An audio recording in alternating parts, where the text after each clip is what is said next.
நண்பர்களே, இது நம்ம டே 16 ஆஃப் 100 நாள் ஒழுக்கம் சீரிஸ். இது நம்ம ரொட்டீன் தாங்க. காலையில ஏஞ்சி சார் சாப்பிட்டுட்டு கால்சியம் மாத்திரை எல்லாம் போட்டுட்டு ஒரு சின்ன உறக்கத்துக்கு பின் காலேஜுக்கு ரெடி ஆயிட்டேன். ஒரு கை வச்சுன்னு ஒரு சாக்ஸ் கூட ஒழுங்கா போட முடியலங்க. நம்ம பூனைக்கு பாய் சொல்லிட்டு காலேஜ்ல ஸ்பான் ஆயிட்டேன். வாய்ஸ் கேட்டே கண்டுபிடிச்சிருப்பீங்க. செம்ம cold fever and headache. Video எடுக்கும் போதெல்லாம் நல்லா தான் இருந்தேன். எப்போ காலேஜ்ல இருந்து வீட்டுக்கு வந்தனோ சரியா ஸ்டார்ட் ஆயிடுச்சு. சத்தியமாங்க எடிட் கூட பண்ண முடியல. செம்ம தலைவலி. ஆனா நம்ம ஸ்டார்ட் பண்ண சீரிஸ் பேர் என்ன? ஒழுக்கம். அதனால என்ன ஆனாலும் சரி, இன்னைக்கு வீடியோ அப்லோட் பண்ணியே தீருவேன் அப்படின்ற மைண்ட் செட்ல உட்காந்துட்டேன். சரி, கதையை கண்டினியூ பண்ணலாம். என் காலேஜ்லயே இருக்கிற ஒரு பக்காவான ஸ்பாட் எனக்கு மட்டும் தான் தெரியும். கொஞ்ச நேரம் எதுவுமே யோசிக்காம அப்படியே உட்காந்துட்டாங்க. அடுத்து வீட்டுக்கு வந்தோடனே நம்ம நைட்டு சாப்பாடுக்கு ப்ரிப்பரேஷன் இப்போல இருந்தே ஸ்டார்ட். ஏன்னு கேட்டீங்கன்னா, அடுத்து எங்க அம்மாவும் பாட்டியும் கிச்சனை ஹைஜாக் பண்ணிடுவாங்க. அப்போ நான் நினைச்சா கூட எதுவுமே பண்ண முடியாதுங்க. ஏன்னா பலாருன்னு ஒரு அடி உள்ளாது. ஏன்னா என் வீட்டுல எல்லாருமே என்ன செல்லமா பாத்துப்பாங்க. நண்பர்களே, அடுத்து ஒரு சில விஷயங்கள் உங்ககிட்ட பேச வேண்டியது இருக்கு. நேத்து போட்ட வீடியோக்கு யூடியூப்ல சுத்தமா ரெஸ்பான்ஸே இல்ல. ஆனா அதே வீடியோ இன்ஸ்டாகிராம்ல பாத்தீங்கன்னா முதல் முறையாக 13K போயிருக்குங்க.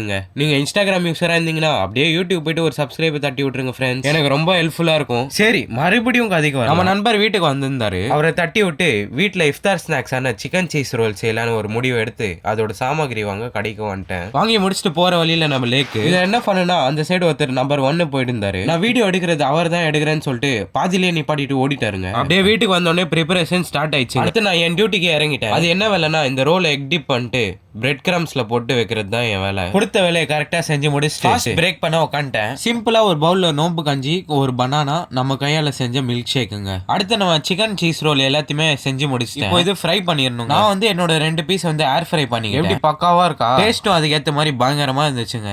அடுத்து இது நம்ம கடைசி மீலான டின்னருக்கு 2 சப்பாத்தி, 2 ஆம்லெட், கொஞ்சம் ஸ்வீட் பொட்டேட்டோ, அதுக்கப்புறம் பனானா சாப்பிட்டு ஃபினிஷ் பண்ணிக்கிறேன். அடுத்த vlogல சந்திக்கலாம். Bye guys.